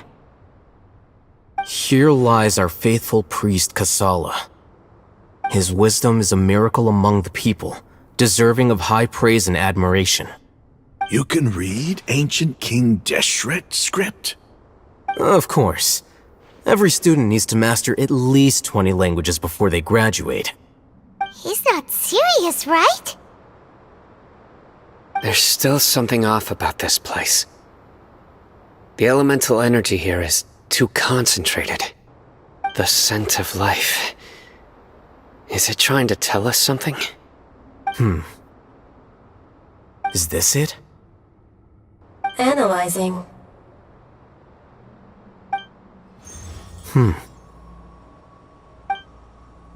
There seems to be a hidden message among these skeletal remains.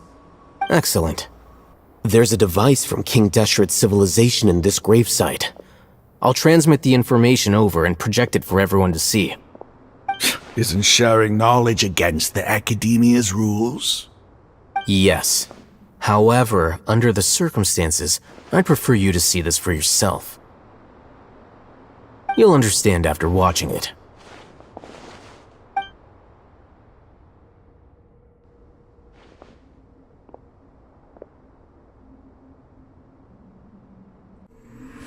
Civilization is born of knowledge, but so too can knowledge be its demise. A disaster caught us unaware. It was knowledge that did not belong to this world. King Deshret brought this forbidden knowledge into our world, and it quickly spread like a plague. People's minds were filled with crazed whispers. Dark gray scales spread across their bodies. Even the land was stripped of its vigor. Only a desperate, deathly silence remained. Were it not for greater Lord Ruka Devata from the forests, the damage would have been irreversible. She summoned the priests to build temples and infused into them the divine power of life. The disaster was miraculously tempered, and the embers of our civilization were preserved in Aru village. Alas, the miracle could not last. As long as forbidden knowledge continued to exist, it would forever blight this world. In the end, the proud king of the desert, my eternal lord, chose to sacrifice himself. I have spent my whole life since guarding one of these many temples. But now, my duty is coming to an end. As I close my eyes for the final time, the sight of that noble deity will appear in my vision once more. In helping King Deshret to eradicate forbidden knowledge, she exhausted her strength, and her form became that of a small child. How strange. Now that I think of her, I no longer have any fear of death, for I sense that the spirit of life will abide with me during my eternal sleep. Children of the desert, cling no longer to past grievances, but hold tight to the memory of this act of benevolence. What was that? The priest's memories. No, impossible. Greater Lord Rukkhadevata. So the former Dendro Archon and King Deshret were never enemies at all. But this doesn't make any sense. The Dendro Archon's followers, they're clearly... Was that the former Dendro Archon? She became so tiny in the end.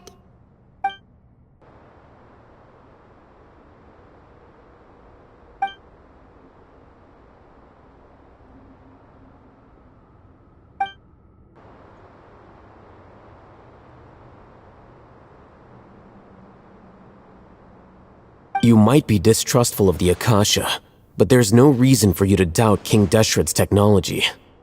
You've just witnessed his priest's last words. I've never heard about any of this before. The surviving followers of King Deshret all gathered in Aru village. Our god did not make mistakes. We refuse to believe any of the rumors. King Deshret's death, the all but total annihilation of our civilization, it was all Greater Lord Rukkhadevata's doing. We saw her as nothing more than a traitor, who stabbed us in the back in our moment of crisis. Just like us humans, fighting, feuding, double-crossing each other to survive in the desert. You were blinded by your prejudice.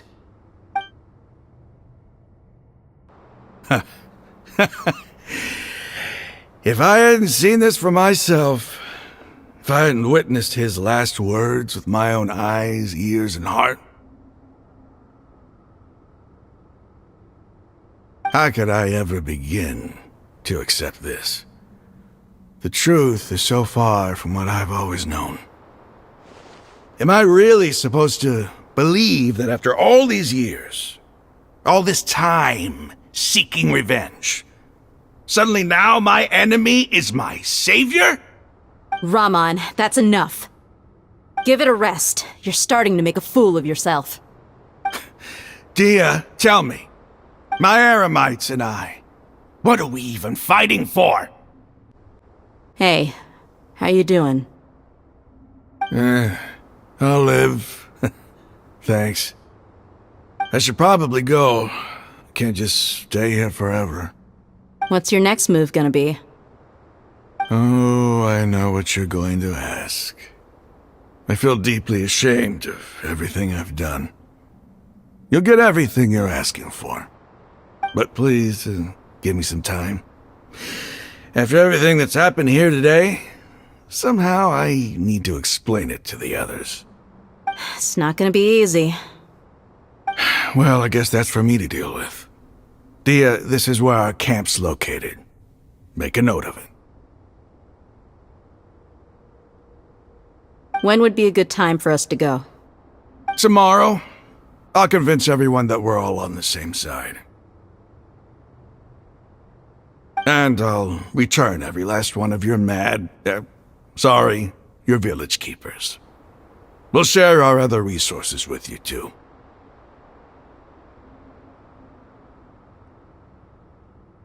You seem to finally understand that our true enemy is the sages.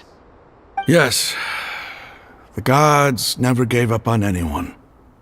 It's the people responsible for all this that need to face the consequences of their actions.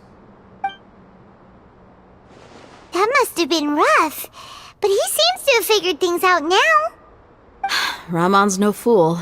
Being the leader of your own faction in the desert is no easy feat. It's too bad he was held back by his belief in King Deshret, but now that that's changed, I guess we have a few more people on our side. The outcome, at least, is favorable. We should get going too. Let's head back, have a proper meal, and a nice, long sleep. We'll need all our energy tomorrow.